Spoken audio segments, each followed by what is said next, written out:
listening to Achtung Millwall, broadcasting from the beautiful South Birmingham. Accept no substitute. Hello, dear listeners. Welcome to a post-Coventry City edition of Achtung Millwall. Joining me as a witness to events last night, one of the best performances of the season, in my opinion, but he was there. It's Mr. Mike Hayden. How you doing, Mike? Hello, Nick. Yeah, very good, very good. Yeah, still very happy following last night's win. Absolutely. 1-0 win for the Lions up there at, it's not called the Rico Arena anymore, is it? It's called the Coventry Building Society. It's much more mundane name than Rico. But I was just saying off air, and I'm going to start the show with this wonderful tweet by Luke Stannard. A big thank you to Luke for posting this. But he says, Mike, have that EFL, you slags. I thought that just sums it all up, mate, doesn't it? That's Millwall in a nutshell with the Football League of slags. When we won, we beat them anyway. Wonderful stuff. In the face of adversity. How was it for inside the stadium? I thought it was a great performance. How did you see it last night, mate? Yeah. It was a funny performance because it was a typical Millwall away performance. Not recently, I wouldn't have said. I mean, Peterborough was obviously a shambles, but prior to that, we got used to these quite mundane Rowett away performances where we were really solid at the back. It was certainly one of our best defensive performances of the season, if not the best. A rare clean sheet, Nick, this season, which hasn't happened a lot. That was excellent, and we took our chance when it came. Coventry are a good side going forward. They've scored a lot of goals this season, so for us to keep them out, even with Alex Pearce in the side, was extremely positive. And I've got to say, Pearcey, I thought, was excellent yesterday, and I never thought I would say that ever again on the show. No, I agree. I agree. Yeah, he brought a lot of leadership. He was digging players out on the pitch. Probably not something you could see on TV, but I think Billy Mitchell lost his man once, and Pearce went absolutely mad at him, and you don't see that very often with this side. So I think Pearce brought that leadership, and I think he played a part in why we won that game for sure. Absolutely, and I'd agree with that. Big welcome also. He just joined the call. Star of Radio 5. In fact, I was speaking to one of my relations the other day, Aaron, and I said, I know, Aaron, talking about Aaron Paul. He said, he's the bloke off of the radio and off the telly. And it's like a little reflected glow of stardom came my way as a consequence. So big welcome to Aaron Paul, star of the telly. How are you, mate? You're on mute, mate. You're on mute. Can't hear you. Star of the radio with no voice. And TV. Yeah. You hear me now? Yeah, there we are. I just had to change the setting. So big welcome to TV's and Radio 5 Live's Aaron Paul. How you doing, mate? Knackered. How about you? What a win last night. I mean, Mike. I mean, I think you summed it up with that tweet that you put out there, mate, about it wasn't pretty at times, and it wasn't pretty, but it was very, very effective. I mean, I seriously think it was one of the performances of the season. It's been a very strange couple of games, isn't it? I mean, we've lurched from that very fine win at home to Birmingham to an appalling shambles at Peterborough. Now 18 days on, thanks to COVID. Again, another, in a different way, another performance of the season. I know we have a reputation for being inconsistent, but it's getting ridiculous with those kinds of lurches, Mike, isn't it? Yeah, it is. I mean, I think what we showed last night was in the face of adversity that the character of the players came through, and the character of this side has been questioned this season at times. Certainly we did at Peterborough. But I thought last night the fact that, I don't think we trained in 10 days. Some players had literally just come out of a isolation period, I think on the same day of this game, so to perform that well. And, we did look rusty. There were misplaced passes. There was miscontrol of the ball. But the important bits of the game, i.e. the defensive resilience and taking the chance when it came, we did extremely well against a very good side. So it was a performance to be proud of, I think, last night. It really was in that face of adversity. I was quite surprised how strong the starting 11 was because, we're in after the refusal of the EFL to allow postponement for Millwall. I think we were the ones seeking the postponement.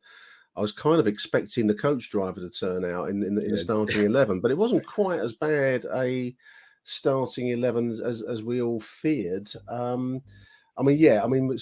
Pearce in defence probably would have been the only element in that side where you might have raised your eyebrows, and obviously no Jed Wallace. But otherwise, it wasn't a bad starting 11. I mean, I thought defensively, we were very, very solid, and I think that is thanks to Pearce, because he is a much maligned character, isn't he? I mean, he's everyone's favourite figure of fun at the Den, other than maybe Bob Varson, but Alex Pearce doesn't come far behind. But he really did a job last night, and I think that is, as you say, Mike. I mean, that is what we've been missing in many respects. I mean, Aaron. I mean, the EFL have come out of this. I don't know how to put it, but I mean, they were quite difficult about the Lions' request. I mean, I know they won't want to be postponing too many games with the decimation of the fixture programme, but given that we were playing 15-year-olds, we'll come back to Zach Lovelace later, but it does make a bit of a mockery of the competition when you've got teams really, really down to the bare bones in that way. There are opinions and theories flying around everywhere. You know, I've heard people talking about a club in the Championship who are simply just trying to get to January and are talking about COVID. Now, from what I understand, this may not be factually 1,000% correct. From what I understand, a player's COVID status is personal information, and it doesn't have to be disclosed to like governing bodies, and so effectively it can be fabricated. So when a club, and I'm not saying Millwall's done this because I don't think they'd want to do it, but there are certain clubs who people believe may be using this to an advantage to get a break, to get some injured bodies back, and to get to a point in January where you can register players and you can sign new players and you don't lose points effectively. This is, if you think about it, it's another form of competitive advantage, isn't it? You're about to go through a really intense winter fixture program. Instead of that, let's play 2 out of 6 games, stick the rest on some midweeks throughout the season, sign some new bodies, and try and pick some. Try and relaunch. Yeah, we can't have done that though, can we? Because surely we wouldn't have gone ahead last night. We would have found a way that. Not at all. I spoke to Gary Rowett, and he said we had 13 players. We had 13 players. He said we managed to get 14 together, and we said let's do it.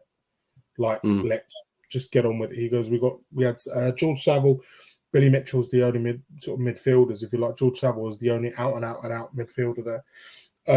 Scott Malone had to come on and play midfield. That it was a real tough ask, but they managed to go and do it, and they've shown it can be done. There's frustration from a lot of elements of people. A lot of clubs are furious at the way this is being handled, in terms of so quickly. Clubs can shut a game down an hour before, 2 hours before. And people are making a bit of a mockery of this whole situation and using it for competitive advantage. Yeah. I mean, was it Hull City cancelled? Was it Blackburn with short notice? I mean, it was a couple of hours worth of notice, which, this kind of empty phrases about football's nothing without the fans seems to go out the window when, as you say, when competitive advantage is needed, and that seems to be, fans are highly dispensable in that situation. But no, I mean, fair play to the travelling support last night. 1,000 odd, I think 805 tickets, and then there was some play on the day last night. So 1,000 fans up there, Mike. And I watched it on stream, and they came over really loudly. It was a good travelling Millwall support last night, and I mean yourself included here, mate. Hats off to everyone that made it up there last night. It was certainly audible listening watching on stream. So well done, everyone. Yeah, credits are, I think, Millwall as well, because I just don't think we would ever do what Hull City did. Let's say I think the club actually cares a lot more about its fans than that, for sure, because I think it was, the day before yesterday, it was confirmed the game was going ahead. So we all knew that we would be able to kind of go up there. There was also a request to do pay on the day, because obviously the ticket office was closed for a period over the festive break. So the club had clearly contacted Coventry to allow that to happen. and allow another, they say, 200 fans to buy tickets on the day. So, I've got to give a lot of credit to Millwall how they handled this situation, this away day, and it was a success on the pitch as well. So it was good. Yeah, no, well done, Millwall, and well done Coventry for agreeing to it, because they don't have to agree to that. So that certainly boosted our support last night, and it was, as I said earlier on, it was very, very audible. I mean, there was a real fighting performance. I mean, I was looking through my notes. It's strange. In game, when you're watching it, you're kind of on the edge of your seat the whole time. But actually, we were defensively sound, and there was only a few chances for Coventry, opportunities. I'm going to define that quite loosely, and they were mostly in the first half. Otherwise, that defensive unit of Pearce, Cooper, Hutch, Murray, Wallace, and Danny Mack, with the midfield, kept them at bay. And they may have had a lot of possession at times, but they didn't do anything with it. And I think that was a real tribute to the fighting spirit that Gary Rowett mentioned on Aaron's show. The only problem with that back five is it doesn't offer you much going forward. But in this instance, didn't really need anything going forward. It was a case of batten down the hatches.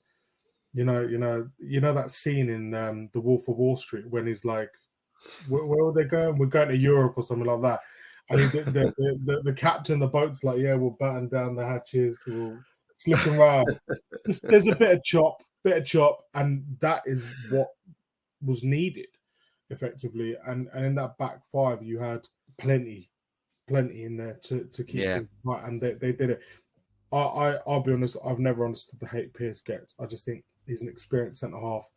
Yes, he's getting on, but Sol Bamba's 38 and he's still playing football. And you look at Derby's back to a combined age of something like 80 or 85. Age is nothing. I know he gets a lot of stick, but I don't think it's not necessarily an age thing. I think, when Pearce did play quite a lot last season, you could see that he was really struggling, and he had plenty of chances and made quite a lot of mistakes. But I thought last night, he did the simple things very well and brought an element of calmness to the back line. Leadership he did, which is something leadership has been missing in this side. Something that was slightly frustrating in the first half is that we were trying to play it out from the back, which isn't always a bad thing, but you've got three players there who are basically head it and lump it centre backs: Pearce, Cooper, Hutchinson. So we were, I wet myself a few times at some of the passes coming out from the back because I just fucking hell. When it's just safer, just lump it. You've got Pearce trying to play a through ball in his own half and stuff like that. But in the end, it was fine, I suppose. But they're still adapting to that role, I think, of trying to play it out from the back more. And whether they can do it, we'll see. It's the modern way. I was really, just going off topic slightly, when Harry and I went to Dagenham Redbridge versus Aldershot a couple of days ago, and I was really struck by the fact that these two National League sides, no disrespect to either side, but this is National League football and National League footballers, both trying to be kind of miniature versions of Pep. They're trying to play it out from the back. And I said to Harry, it'd give me a nervous breakdown if I were a manager. And to some extent, we saw it a little bit last night, where players with more kind of traditional skills are trying to play the ball around in front of their own goal and retain possession. It's a nightmare. It's fashionable. It's in vogue, isn't it? I mean, it seems like it's sacrilege now to go Route 1, and it's embarrassing if you go and play Route 1 football. Mate, it's effective football. It is effective football. Just, you play to win. Forget sort of insisting you play out from the back. At the end of the day, if you put sort of round pegs in square holes, you're going to get bad results, and that's what a lot of managers do. They try and force this style of insisting we have to play out from the back and we have to do this and we have to do that, when in reality, their players aren't capable of doing that. You saw it at Man United under Ole Gunnar Solskjaer. The players aren't capable of playing out the back, but they insist on it because it's in vogue and it's what the latest trend is, the latest must-have trend is. When in reality, going down the channels, pumping it down the channels, going long, changing things up, whatever happened to drop kicking? Drop kicking. Well, there was a loop the other day on Twitter, and it was that precise point, actually, Aaron. Someone had put together a loop stream of 70s goalkeepers kicking it out, traditional up and under style. Well, that's gone out of the game because everyone's now trying to throw it to the flanks and retain don't possession. Forget, 10 years ago, it was the sideways drop kick. Do you remember, Mike? the side drop kick, which was direct, a bit lower, direct, and it was powerful. It was like a rocket through the air. That was in vogue. That was in fashion because it got you up the pitch quick. And if you had two runners, you can sort of, get in behind quite quickly. But what happened to a keeper being able to throw it to the halfway line? It's dying off. It's gone out the game, isn't it? I think on the hour mark last night, I was calling for Matt Smith, to be honest, because you could see, so I was the one. I think most of the Millwall crowd were, because we'd not created many chances, but we could see that, we were knackered. And when you're knackered, obviously, because of this situation, bring on the big man, pump it forward, try and get Bradshaw on a flick on, or Ojo gets in behind or something like that, and you've got a chance. So I was actually a bit surprised when he brought a phobia, and I thought it was a game for Matt Smith, but I was wrong, so we won. So well, that's I suppose that's why Rowett is in charge, Mike, and we merely comment on it from the sidelines, from mate. Afar. But yeah, from afar. Midfield, I thought Saville and Mitchell both did. There were decent performances last night from both. Neither really caught my eye, but the players that did catch my eye were the front players. Now, Tom Bradshaw and Mason Bennett both put in very, very hard-working performances. Bradshaw was really good. I think you should just call him top scorer Tom Bradshaw. Top scorer Tom Bradshaw. He's got playing for a new contract, Tom Bradshaw. TSTB. We're going to shorten it. Top scorer Tom Bradshaw. Really, really impressed with. Obviously, to get the goal was just reward, but both put in really industrious performances. And I'm going to come back to Ojo in a moment, because I'm not sure what I make of Shea Ojo, but for Millwall values, Mike, Mason Bennett and Tom Bradshaw are the epitome. They don't stop running, neither of them. Yeah.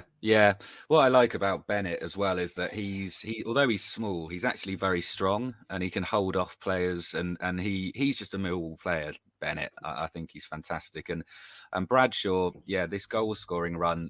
Do you remember? I think it was maybe the season after he signed, he went on a little goal scoring run of 8 goals in 8 games or something, and it reminds me a bit of that. But he's really got used to how we're playing, and I understand we are negotiating a new contract with him at the moment, so apparently his family is settled in South London. I can see him staying, so I think that's what I'd back that entirely. Even when he was going through his tough times and he went for a long dry spell, he never gave up. And also when he did get the chance, he didn't hide, he didn't shirk, he wasn't missing in action, that kind of player. And that's like Bodvarsson. Like Bodvarsson, basically. Yeah, complete opposite. But they were ex of them. Very good performances.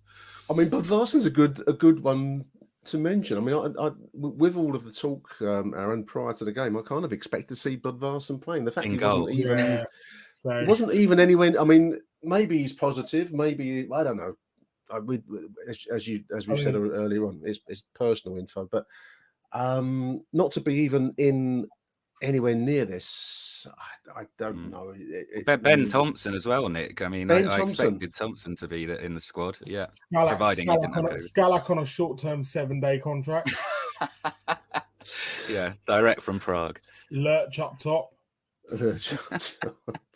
Let's talk about Shea Ojo, Aaron. He's a player that's been around the houses. He's obviously got the Liverpool stamp on him, and he's played at, I think it was at Cardiff. Has he been elsewhere other than us? He's been to a lot of places. He loves alone. And I don't know what I make of him, because listening to the commentary last night, they were praising him, and I think he's clearly got the ingredients to be playing. I can see how Liverpool might have wanted to take him on and see him being polished, but there's something not quite there for me. But he seems to be he seems to be getting plaudits from what I might call the club side of things, if you want. I'm very unconvinced by him. He's one of those players.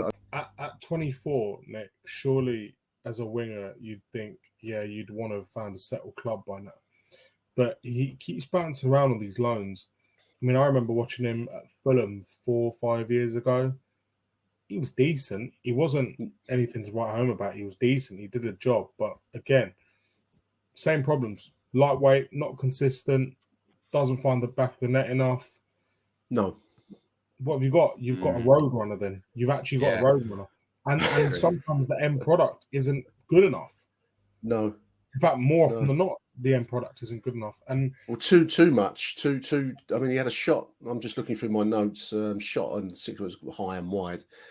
But Mike, I mean, a couple of corners that were poor. I'll put money on this, Nick. I'll put money on it. He will end up becoming a fullback. He'll end up becoming a fullback. He's got the ingredient. Well, the thing is, he bottled 2 challenges yesterday, and let me put it lightly, it didn't go down well in the away end. It did not go down well. He pulled out 2, but you just can't do that at Millwall. You've got to put your foot in wherever you are on the pitch, even if you're a winger. You know what I mean? And I think you're spot on with him. He is very inconsistent. There's little bits where some nice skills, some okay crossing, but then he'll then take a free kick that doesn't beat the first man or whatever. And he just looks like a player that hasn't found a home. He's exactly that. And I don't know. We haven't seen a lot of him either, though. For someone coming in on loan at Liverpool, he's only played a handful of games, not really been able to get in the side. So I think, I don't know, but is he, to your point as well, Aaron, at 24, can he develop much more? Well, maybe he can, but you'd expect him to be a bit more developed than he is, perhaps. I can't see him challenging the likes of Mo Salah and Sadio Mane. I don't know about you. No, he's nowhere near. He's nowhere near that. But what I find frustrating with him, and I'm thinking back to when Jed first came to us. Jed has really, really developed over his time with us. You can see a level of improvement. I mean, didn't see much of him when he was at Wolves and Portsmouth, but he's been with us for some time now. And gradually over that time, each game, Jed becomes more and more the Jed that we see now. And he's a game influencer. He's somebody that takes a game and changes it with his will, his force of skill and personality almost. And Ojo should be that in that role, shouldn't he? He should be the man that you cannot take your eyes off. He's the player that should be changing the game, and he just fades. And I don't see that essential X factor in him. I'm sure he's got skill. He could run rings around me, but that's not the measure. It's that ability to change a game, and that's not what's there. Yeah, well, I mean, with him as well, I think he was kind of playing in that number 10 role, which he is a winger. He's just the most stereotypical left or right winger. But to have him sort of floating around, I always think, especially with someone who isn't a Premier League quality player, it's very difficult to really influence the game. And I think we saw that from Ojo at times, just sort of floating around, kind of in and out a bit. And I think he'd be much better if you just gave him some strict instructions. You're on the left wing, run down that line, get some crosses in the box, and he might do a better job. But I think maybe asked to do a bit too much yesterday. Achtung, Millwall. The goal when it came was well, it certainly brought a yelp of delight from this house here. Really nicely finished. Was it a nod down, wasn't it? It was a cross from the right. And I think it was Jake, knocked it down, and Bradshaw finished it from close. And really, really nice finish, and a real goal poacher's finish. Yeah, it was. I mean, again, not scored as too many goals from set plays this season, which again is a kind of not a Millwall trait. So to see that goal from a set play was positive. I thought Pearce's floated crossover was superb because it was right on Cooper's head, and he sort of headed it. And I think it might have come off the back of a Coventry it was Pearce that took it. Pierce sort of floated it in, and Bradshaw, he's confident at the moment. They were the best form he's showing, and he was in the right place, right time, and stayed on side as well, which was very important. It was quite an easy finish, but he's lethal in that kind of 6-yard box for sure. And something that perhaps he didn't do during his kind of barren spell was he needed sort of 3 or 4 chances to score. But now, he's getting one chance, one goal. And in this Millwall side, especially away from home, you just got to take that chance when you get it. And we did last night. That's why we won the game. Otherwise, it probably would have been 0-0. I'm really enthused by this transfer window coming up. I know we've got to learn, and we've got to learn from last transfer window that you can't really pin any hopes on Millwall, but who knows? They might pull something out the bag. They're only 3 points off the playoffs. just want to see him just do something, you know. And I was just going to make the same point, Aaron. I mean, that win last night, despite the rockiness of that awful showing up there at London Road, Peterborough, we're still 3 points off of sixth spot, Mike. I mean, it's an incredibly strange division, isn't it, this season? I know there are clubs in front of us, and I think Stoke have got a game less than us, and Forest have played 2 more now with the disruption of COVID. But if you just look at the points, I mean, 3 points is no great margin at all at this stage of the halfway point of the season. It's wide open still. What a strange division. What a strange season. A lot of people are saying that it's a poor division. I find it really exciting personally. It's great. It is. Some of the quality's not always been the best, but it's Championship football. It's not top flight. But I think the problem that we've had all season, and Rowett said it again in his post-match kind of interview with the club. We're not following up wins. Once you win one, you've got to go and then win another one, and that's the reason we just haven't been able to sneak in the top 6, because then we've put in either a really poor showing or not won the next game. So it's just about putting that kind of string of wins together. Bristol City are a very average side on Sunday. We've got them. Obviously, it's a short amount of time to turn it around. Who knows who's going to be fit for that as well? So that could be challenging. But, it's a team that aren't a very good side, in my opinion. I think hopefully we can carry on and win again and follow it up. But to your point about transfer business, Aaron, as well, I think Rowett does want to do business in January. I think it's clear Thompson and Budvarsson have been completely frozen out. So hopefully they will move on and free up some wages. But also, will Jed Wallace move on in January? Because I'm hearing rumours he might well do, so we can at least get a little bit of money for him. It's the other thing. I've got no, it's an opinion. I've got a feeling. I think he may move. Did you feel it in your waters? Do you feel it in your waters? Yeah, it's under no evidence. No, this show's not about evidence. It's about pure rumour, and often. And in some cases, pure spite for no rational reason, but not today's show, but other show. I don't know. I mean, as we've had the Jed debate before, and I was speaking to Ryan the other day, and I think as he put it well, actually, that if Jed does move, on the one hand, it would generate, by Mill standards, a fair sum of money that might enable us to make signings that might well give us a platform to move forwards. On the other hand, it would feel a bit like, and Ryan put it well, that it would be like an acceptance of mid-table respectability for the season. So I really hope that the departures are Budvarsson for sure. I don't know that I want to persevere with Ojo, whether someone else can come in and play that kind of creative role in Ojo's absence. I'm hoping we keep Jed. And I just get this sense we're not far short of being a decent team. With the crucial thing we had last night, and we said it right at the start of this conversation, Mike, was on-field leadership. Someone that balled out players, that did the talking, did the shouting, and that's Alex Pearce's forte, isn't it? That's where he really comes into his own. Yeah, you can talk about his legs at this age against pace and all that kind of stuff, but he's really good at that on-field leadership, and that's what we've been missing. If we can acquire some of that, then I still think anything's possible for the season. Certainly the numbers in the table are there in front of us. There's no reason why we can't press on.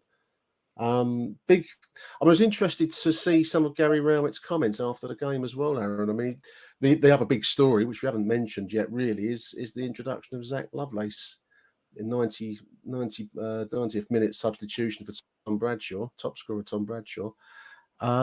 Will's second youngest ever player, 15 years and so many days. Moses Ashikodi is the youngest, listeners, but Zach is our second youngest. But some really interesting words after from Rowett about the bringing through the kids from the academy, and our financial resources not allowing us to sign, as he puts it, top players. So having to develop them ourselves as the alternative, which has always been the Millwall way. It was really refreshing, and I think that generated a lot of good vibes around the support to see Zach coming into the game last night. Do you reckon his mum did him pack lunch? He did you know he was doing his homework on the coach up? That's not even a joke. He actually was doing his homework. Really? Is that right? Yeah. No, it was written in an article. Yeah. Good lad. Who wrote that in an article? I'm not sure. I think it might have been news at Den. It was said. I call bullshit because it's the Christmas holidays. Oh yeah. Who wrote that article? Was it the filmmaker? Sam Goldwyn said, "If you don't print the facts, print the story," and that's the story. So that's a great story. Everyone's jumping on it, man. Don't worry, everyone's jumping on it. Nah, fair play to him. It was it's a great story for the club. I mean, we don't always get the best of publicity, do we? But that was a great story, and it does put a little bit of a spotlight on the EFL for allowing the fixture to take place. But if we're going to play it, then use it to project the great work that the Mill Academy does. Yeah, what it is as well, I think, from bringing Loveless on, is it is a statement to the rest of those youth players that there is a path to the first team at Millwall. Do you want to be a Shea Ojo and leave MK Dons at a young age, join Liverpool, and be loaned out to about 9 different clubs, not have a home, and not develop as well as you could? Or could you stay at Millwall and actually get in our team? And so I think as well, it's a big statement to, I think, those players as well. I mean, he obviously didn't have a chance to do a lot in 2 minutes, but it's more of just a fact that we're kind of showing the youth team, look, you keep applying yourself well, you've got a chance. And I think that's you can't put a price on that. I think it was a really clever move from Rowett to do that. Yeah, and I take my hat off to, because that's who we are. That's Millwall, Aaron. That's the club that we are. And it was great to see it last night. Rowett turned around and said he just wanted to bring him on. It wasn't even a case of will we lose the game? What will we do? What will happen? Because again, there's a chance that at 15, the occasion could overrule him somewhat. But, it was brave from Rowett to say, I just brought him on just for the sake of it. And if he loses us the game, he loses us the game. But he went and chased the 40-yard ball to make sure that they didn't, get the ball into the box. And he goes, I know he's going to be a player for us. So, fair play. I want to know who's coming back in January. Do you reckon Isaac Alafe's coming back in January? We keep expecting the return of the prodigal son, don't we? And if he's not going to come back in this situation, then when will he come back? Or is he going to be settled at Sutton United? Is that going to be Isaac's level?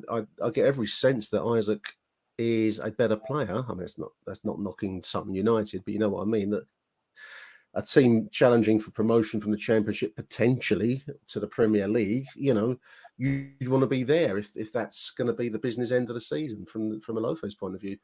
I haven't seen enough of him to really make a player judgment. Have you seen much of him, Mike? I've not seen anything of him.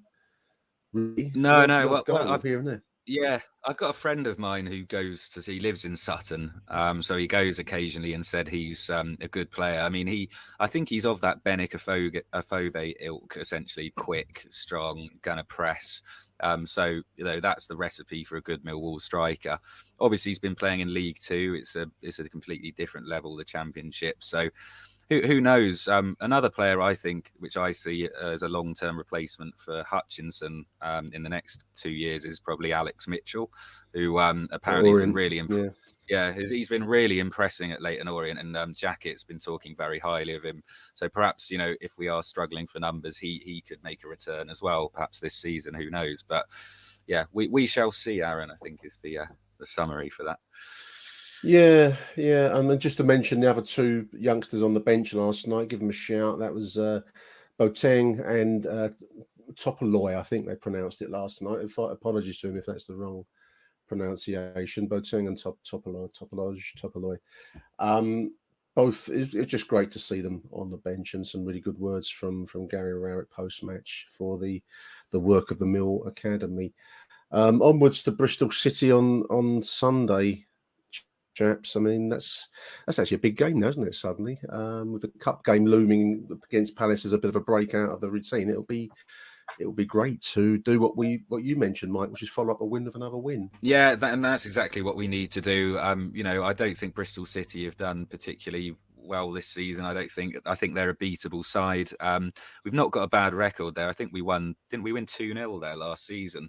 Really good result. We do okay there, don't we? Yeah, we do. But as I say, it really depends on, obviously the game on Sunday. You've got all these players come. Are they all going to be knackered because they've not trained for so long? There's such a short turnaround, so it's going to be, it could be challenging after that performance last night. It's going to have to be a quick recovery for Sunday to go again. But I'm going to be positive, Nick, and I'm going to say 1-0 with the gold machine scoring, Mr. Tom Brown. Machine, bold talk. Aaron, do you fancy us at Bristol on Sunday? At Brizzle City, 2-1 Millwall. 2-1 Millwall. They're crap at home and crap in general, so yeah. Well, it's two win. I've got to be the third win prediction in a row. I think I'll go 1-0 Millwall. Again, let's go for another Tom Bradshaw goal. Why not? We're loving every minute of Tom Bradshaw's current. His renaissance. I just want to shout out to your 72 plus show as well, Aaron. I was listening to it the other day. Really, really strong material, mate. As always on BBC Sounds. Listeners, do give it a tune in. 72 plus is the name of the podcast with the star of Stage and Screen, Aaron Paul. Via the Football Daily feed, you can find us. The Barry Fry episode was class. Someone was praising that earlier on Twitter. Yeah, it's very nice of some random young kid who said, you got me listening to EFL stuff, which is great. That's what the aim is. But Barry Fry, the story of him delivering his daughter's baby. I mean, he's delivered 3 of his grandchildren. Fathered by Craig McHale-Smith, the former Peterborough striker. So, it's his son-in-law. I mean, he's just such a character. You listen to his stories; they're so good, so good. And him team him up with Phil Brown, and you've got a show. So them two were so good for Christmas. That's got to be the dream 72 plus show for you. Oh mate, what a show! What a show! Do a double episode. Give it a go. It's on the Football Daily 5 Live Football Daily feed.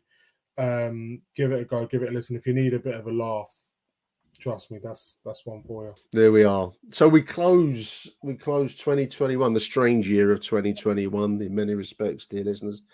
We close it out with a win because Sunday's game is actually now in 2022, so that ends Millwall's year of football's year actually of turmoil. We've had it all this season. With European Super Leagues, we've had COVID breaks, we've had all sorts of stuff.